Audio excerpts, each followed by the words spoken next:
The ISO 9000 family of standards were developed by Technical Committee 176, whose job it is to write management system standards about quality. So when people say, I'm ISO 9000 registered, they're really not. They are registered to one of now what will be 4 documents within the ISO 9000 family. So when we say ISO 9000 family, we're talking about quality management standards, okay? ISO 9001 is the standard that everyone is registered to. And by the way, they hardly say registered, they always say certified. You do get a certificate, but the certificate says that you are part of a registry of companies who got a 9001 certificate, okay? Now that document, 9001, is an actual standard that is something that can be audited by someone who would come in from afar and look over your system, and they have in their hand, they have the ISO 9001 standard, and they say, have you done this? And you have to show them that you did. You can also have your own documentation that supports everything in 9001, and you work it out with the auditor that in fact you are compliant. Well, actually compliant and effective, that it's improving your operations, all right? So ISO 9001 is really a management system whose output is quality. There's a requirement within ISO. The International Organization of Standardization wrote a group of documents that they call the ISO documents. ISO is the Greek word for equal. It's amazing. People think that ISO means International Standards Organization, and it's not true. These standards were written so that everybody can trade back and forth with each other on equal footing. If you're doing it this way, and I'm doing it the same way, according to 9001, the standard, then we should be able to get along, even if we speak different languages and drive on different sides of the road. So that's the start, right? Within the guidelines, and actually they call them the directives, of the International Organization of Standardization, the IOS, there's a requirement that every 5 years these documents be revised or scrapped, right? Well, actually, revised, continued, or scrapped, but the requirement to revise is based on the fact that you can rapidly, in this day and age, become obsolete. So that's why we revise them every 5 years. Some revisions are significant, some are not. Some are almost rubber stamp, just little minor changes. That happened the last time we revised it in 2008.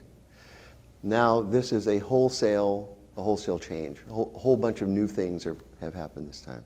The major big changes, I think, come down, and if you ask somebody else, they'll give you 2 more things, but I think we both agree on these.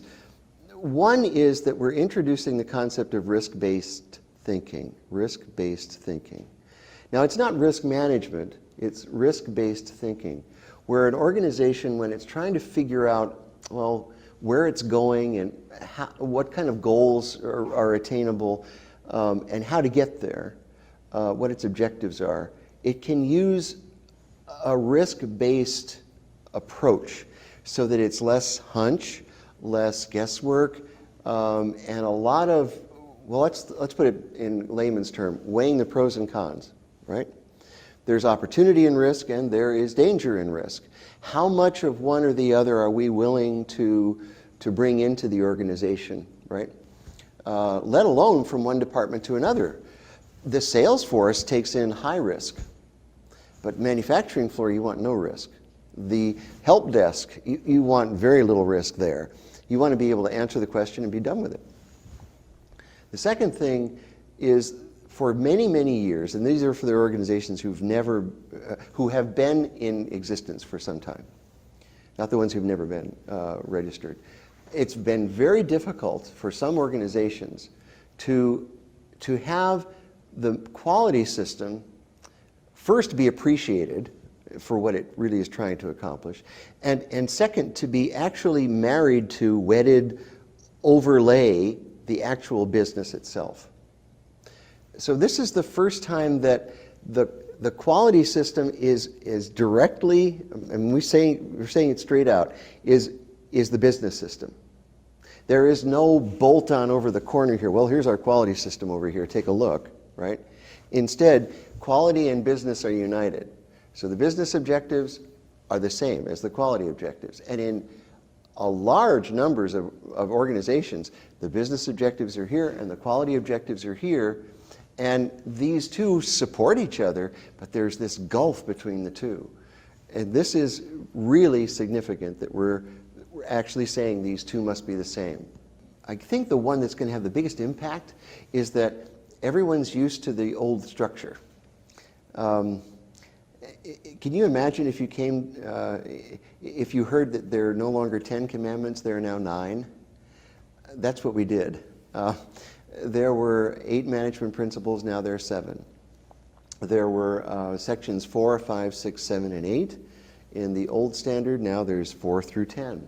So there's a lot of change in terms of look and feel that was never there before.